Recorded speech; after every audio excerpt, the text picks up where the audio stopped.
దశరథుడు అంతులేని ఆనందంతో పాయస పాత్రను తీసుకువెళ్లి తన 3 భార్యలను పిలిచి పాయసంలో 4 భాగాలు కౌసల్యకు, 3 భాగాలు సుమిత్రకు, 1 భాగం కైకేయికు ఇస్తాడు. వారు దాన్ని సేవించిన దగ్గర నుంచి దశరథుడు ప్రతిక్షణం ఎదురు చూస్తూ ఉంటాడు, ఎప్పుడెప్పుడు సంతానం కలుగుతుందా అని. కౌసల్యను పదే పదే వెళ్లి చూస్తూ ఉండేవాడు. ఎందుకంటే ఎన్నిసార్లు చూసినా ఏదో శాంతి కౌసల్య ముఖంలో. ఒక దశలో ఆమెకు నమస్కరించాలనిపించేదట, ఒక్కో దశలో ఆమె గురువులా కనిపించేది. సంవత్సరం గడిచింది. కౌసల్య రాముడికి, సుమిత్ర లక్ష్మణ శత్రుఘ్నులకు, కైక భరతునికి జన్మనిస్తారు. సంతానాన్ని చూసిన దశరథుడు ఆనందంతో నోట మాట రాలేదు. అయోధ్యలో ఎక్కడ చూసినా వేడుకలే. రాజ్య ప్రజలు మరింత సంతోషంతో రాజుకు బదులు ప్రజలే తమ వస్తువులను, ధనాన్ని దానంగా ఇస్తున్నారు. అంత సంతోషం, రాజు మీద అంత ప్రేమ. ప్రతి ఒక్కరూ వెళ్లి ఆ సంతానాన్ని చూస్తూ అలా ఉండిపోతున్నారట. ముఖ్యంగా రాముని చూస్తూ శుభం చెప్తూ స్వస్తి చెప్పాల్సిన వశిష్ఠుడు మొదలగు మహర్షులు కూడా నోట మాట లేక చూస్తూ ఉండిపోతున్నారు. అంతటి అలౌకిక ఆనందం రామదర్శనం. ప్రతి ఒక్కరూ చూసి సంతోషంతో పాటు దివ్య ఆనందాన్ని పొందుతున్నారు కాబట్టి ఆయనకు రామ అని నామకరణం చేశారు. రమయతి ఇతి రామ. ప్రపంచానికి శాంతి, ధర్మం, సంతోషం అందించేవాడు రాముడు.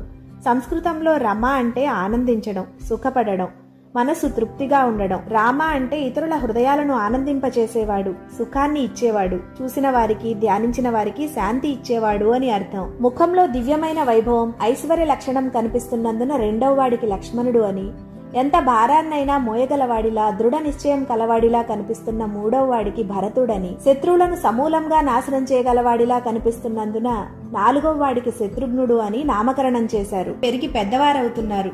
రాముడికి పితృభక్తి, సోదర ప్రేమ, సామాన్య ప్రజలతో కూడా ఎంతో ప్రేమతో మాట్లాడుతాడు. పూర్వ భాషీచ రాఘవ అంటారు వాల్మీకి. అంటే ఎవరితో అయినా ముందు తనే మాట్లాడతాడట. లక్ష్మణుడికి రాముడి మీద అంతులేని ప్రేమ. రాముడి బహిప్రాణం లక్ష్మణుడు అనేలా ఉంటారు. విష్ణువుకు ఆదిశేషుడు ఎలా నిరంతర సేవకుడో రాముడికి లక్ష్మణుడు అలా ఉంటాడు.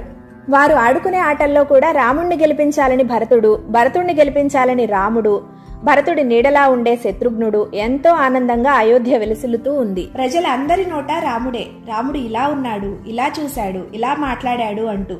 ఒకసారి దశరథుడు ప్రజలను అడుగుతాడు, పూర్వం నా పేరు చెప్పేవాళ్లు ఇప్పుడు రామ తప్ప వేరు పేరు లేదు, ఏంటి కారణం అని.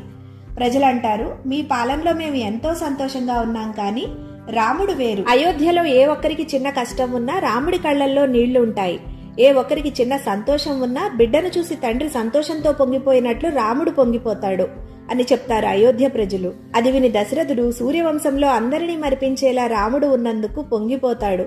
జగత్ ప్రథమ మంగళం రామ.